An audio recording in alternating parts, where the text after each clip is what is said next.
एक समय की बात है। एक प्रसिद्ध संत के प्रवचन चल रहे थे। हजारों की भीड़ उनके वचनों को सुनने के लिए उमड़ी थी। संत ने अपने उपदेश में संयम और त्याग के महत्व पर प्रकाश डाला। उनके शब्दों से प्रभावित होकर कई लोगों ने छोटे बड़े नियम लिए।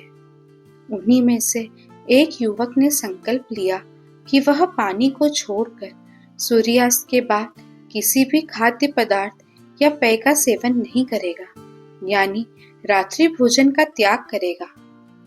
कुछ समय बाद वही युवक अपने 3 मित्रों के साथ लंबी पैदल यात्रा पर निकला। चलते चलते रात काफी गहरी हो गई और वे एक घने जंगल के पास बसे एक छोटे से गांव में पहुंचे। थकान और भूख से चारों का बुरा हाल था। रहने का कोई ठिकाना न देख वे एक वृद्ध महिला की कुटिया पर रुके। वृद्धा बहुत ही दयालु थी।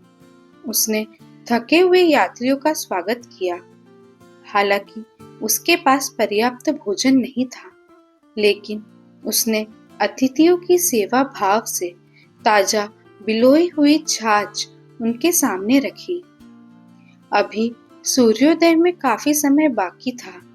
अंधेरा घना था। 3 मित्र भूख और स्वाद के वशीभूत होकर उन्होंने वृद्धा के आग्रह को तुरंत मान लिया और भरपेट छाछ पी ली। चौथा मित्र वह अपने नियम पर अडिग रहा। उसने विनम्रता से मना करते हुए कहा, माई, मेरा नियम है कि मैं सूर्योदय से पहले जल के अतिरिक्त कुछ ग्रहण नहीं करता। मित्रों ने उसका उपहास भी किया कि ऐसी विकट स्थिति में नियम नहीं देखे जाते, पर वह टस से मस न हुआ। सुबह होते ही चारों मित्र आगे की यात्रा पर निकल पड़े। कुछ मील चलने के बाद वे एक कुएं के पास रुके ताकि स्नान कर थोड़ा विश्राम कर सके। तभी पीछे से वह बुढ़िया माई बदहवास होकर दौड़ती हुई आई। उसके हाथ में कुछ जड़ी बूटियां थी। वह चिल्लाई, बेटा रुक जाओ, अनर्थ हो गया।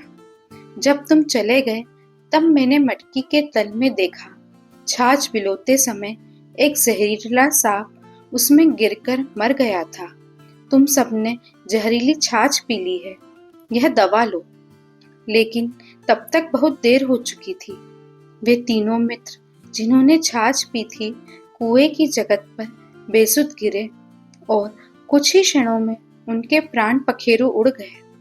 चौथा मित्र जिसने अपने त्याग के कारण छाछ को हाथ नहीं लगाया था, वह पूरी तरह सुरक्षित था। जो व्यक्ति अपने धर्म और संकल्पों की रक्षा करता है, समय आने पर वही संकल्प उसकी रक्षा करते हैं। संकल्प में विकल्प न होना ही उसकी असली शक्ति है।